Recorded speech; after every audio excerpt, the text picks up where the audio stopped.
I was wrong. Well, kind of. Let me explain. First of all, hello film friends. Sorry for just how less polished this video may feel. I am doing this entirely off the cuff. I watched She-Hulk this morning as of recording and had a full work day and went on a run and cooked dinner for the family and ate dinner with the family, and my kid is downstairs right now watching PJ Masks. My baby's going to sleep, and I have not had the time to script this, but I felt it important that I get another She-Hulk video out faster than my normal turnaround with my hectic, non-full time on YouTube scheduling, as it were. I don't know if I necessarily have one single through line for this, other than to kind of reflect after watching the finale in episodes 7 through 9 of She-Hulk on my previous She-Hulk video, which got a lot of angry comments from exactly the sort of people I thought it would get angry comments from. Yeah, but in that video, the main thrust of it was that She-Hulk is an okay show, or I thought it was an okay show. Not amazing, not as bad as people made it out to be, but to me, the thing that stood out as not being what it probably could be was the fourth wall breaks and Jin and She-Hulk's nature as a meta-aware character. And I made comparisons to Deadpool. Oh, hello. I understand, again, if you haven't watched that video, I made it clear then, I'm making it clear now.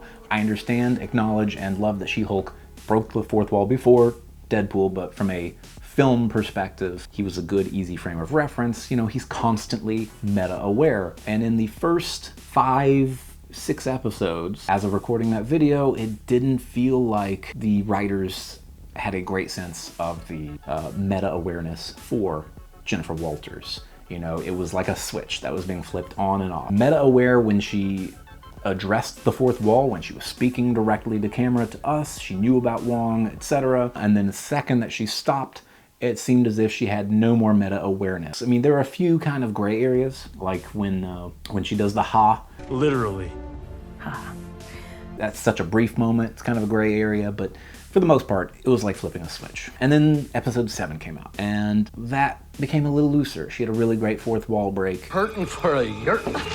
That guy's here? You probably don't even remember who he is. Tell me they previously on him. No, I don't care. We're doing it again. Previously on this guy. And episode 8 came around. Everything became a lot more fluid, especially by the end. I think one of my favorite fourth wall breaks in the show, even still after the finale, is when we get to the end of that show and we have Jin going through just an awful experience and still being blamed for it, which is another great meta commentary. But when she has damage control, guns pointed up at her, and she just turns and looks to the audience.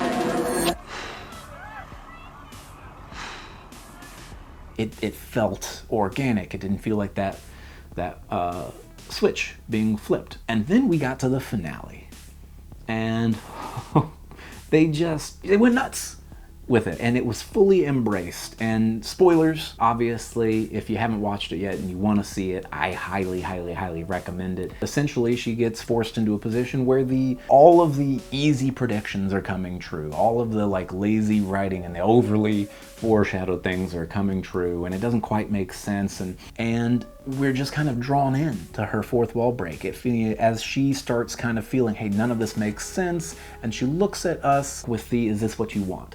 Which, this is not my observation, but a great observation by Ryan Airy over at Screen Crush was the kind of dual meta nature of that comment. You know, on the one hand, she's asking, hey, as a TV viewer, as an MCU viewer, is this like over-the-top, giant battle ending, like the formulaic, quote-unquote formulaic MCU ending, what you want? And then also, hey, do you want to see me as a woman in narrative? Do you want to see me suffer? It's a great dual narrative. So, and if you don't watch Screen Crush, you probably already do if you're watching my channel. But go watch them. Ryan Airy seems to do a fantastic job. Seems like a nice guy. Would love to meet him. I'm rambling. Point is, then we get to the best freaking fourth wall break. The truly She-Hulk from the comics fourth wall break, where she busts out of her reality after the viewer has presumably paused and gone back to the Disney Plus menu. Busts out, hunts down, confronts the writers, brilliant, brilliant stuff, just like her comic origins. She's always busting out of the comics themselves. She's addressing the writers, questioning them on why she's drawn the way that she is, why she's having to suffer in the way she does. All these great things that she does there, she comes to the writers and does that. Is there a downside to all of this and what happens? Yes, but we'll circle back to it. I think it's outweighed by how brilliant it is, but there is a downside. Anyway, she gets to Kevin. Kevin turns out to be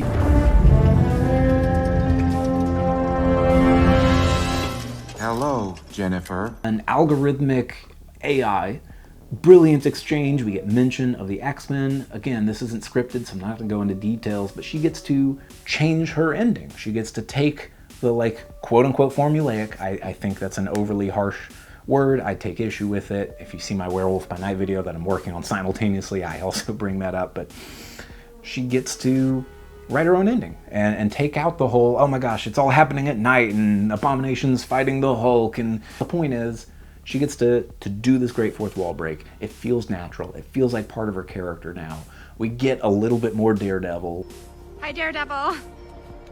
And we get a pretty satisfying conclusion to an otherwise slowly improving story that started pretty rocky and got really good. I think this is a case of the writers, maybe not, and apologies writers if I'm wrong about this, Murder you. but it feels like they didn't get enough time with the character to really re-evaluate what they had been doing and feel it out and work it up. Maybe this was intentional, but to me it feels like the show got better because the writers and the director and Tatiana, everybody got more comfortable with it as it went. But all that to say, my initial assessment of, hey, the fourth wall breaks aren't as good, no longer true from episode 7 on to the finale. And I think if they take this form of She-Hulk into the future and this approach, it's going to be fantastic. So I do think there is a little bit of a downside to this, just the psychological aspect of getting what you thought, you know, as like a theory crafter, you know, Hulk King being Todd. I'm Hulk King. Oh my God. Like all these things that were foreshadowed and you see them and then having them kind of stripped away by the character, presumably, there is going to be that little negative feeling in the back of your head, or at least I felt that. I think it is outweighed by the boldness of this fourth wall break and how much better it fits with the character. But, you know, just want to address that. Overall, I think if She-Hulk had been as good as episodes 7 through the finale were, 7 through 9, through episodes 1 through 6, or even had been 75 to 80% as good as those 3 episodes, people would have a much better view of the show, outside of the handful of people who the show knew and you know and I know are gonna hate it no matter what. I hope they take these lessons from 7 through 9, they move them on in the future. If there is a She-Hulk season 2, I hope it is so much like this. And yeah, I really genuinely enjoyed it. She-Hulk, by the end, I think, was a great show. And I look forward to re-watching it someday, not now, and seeing if that changes my view of the show in episodes 1 onward. Anywho, sorry for the more rambly video than normal, film friends, but definitely in the comments down below, let me know if you agreed. Did you stick through episodes 7 through 9? Did you make it that far? If you had been watching, did you think it improved like I did? Do you think that you would give it another chance if they were to take those lessons moving forward? Or, you know, let me know if you gave up down in the comments below as well. Or if you have any other thoughts, I'd love to hear them. Thanks again for watching, film friends, and I will see you in the next video. Cut.